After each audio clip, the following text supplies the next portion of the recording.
في واشنطن تعرضت سوزان رايس مستشارة الأمن القومي الأمريكي للمقاطعة من أحد المحتجين أثناء مؤتمرها الصحفي الذي كانت تدافع فيه عن جهود وزير الخارجية الأمريكي جون كيري لوقف إطلاق النار بين إسرائيل والمقاومة الفلسطينية في غزة.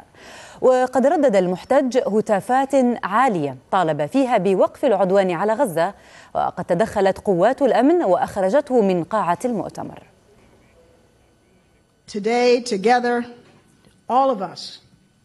نحن جميعا الذين نهتم بدولة إسرائيل مواجهون مرة أخرى بتحديات عالم خطير وغير سوي بالصافرات والملاجئ وشباب يدعون مرة أخرى للحرب.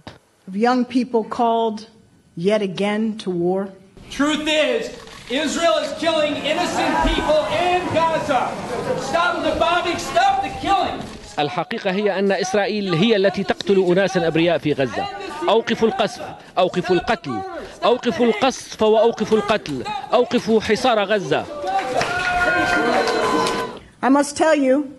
يجب أن أقول لكم لقد أزعجتنا بعض التقارير الصحفية في إسرائيل التي شوهت جهود جون كيري الرامية إلى تحقيق وقف إطلاق النار، فهذه التقارير المضللة أثارت القلق هنا في أمريكا.